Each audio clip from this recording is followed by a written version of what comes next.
Like many of you across the world, this morning I woke up to the news that Alexei Navalny died today in a Russian maximum security prison. The truth is, Alexei Navalny was killed today in a maximum security prison in Russia.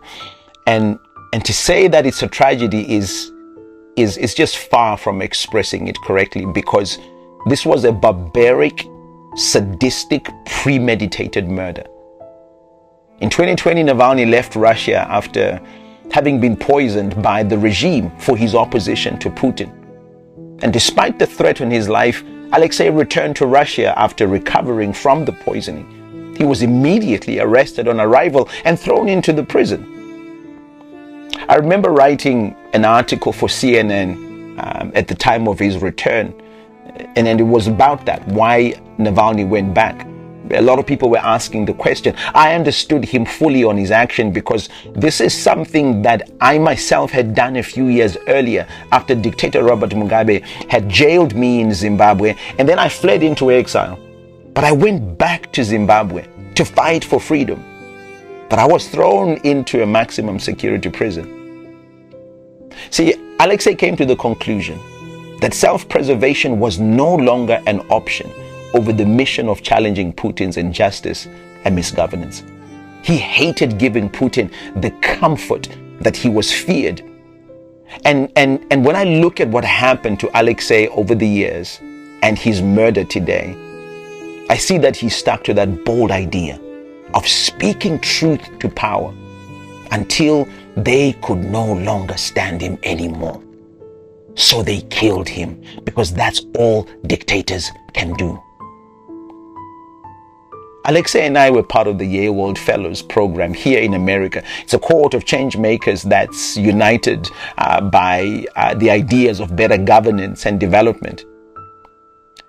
In 2023, whilst Alexei was in prison, his daughter Dasha and I shared the stage in delivering the commencement speech at Georgetown University.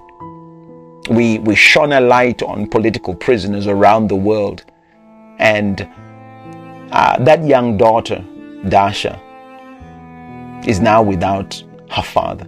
It breaks my heart.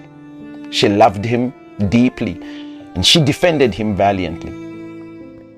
His wife also is now widowed by the brutality of a regime that hates the idea of freedom of its own people and the freedom of other nations. This is what it's like to live in a dictatorship. This is what you face when you live under rulers who are weak cowards, who cannot tolerate different ideas from yours. You are jailed, tortured, and murdered for speaking truth to power. And whether you agreed with Alexei or not, whether you liked him or not, you have to marvel at his courage to face whatever it took to challenge tyranny. I don't know how to end this, except to remind those of us who live in freedom to value it and not pawn it off to make a political statement or to spite other people.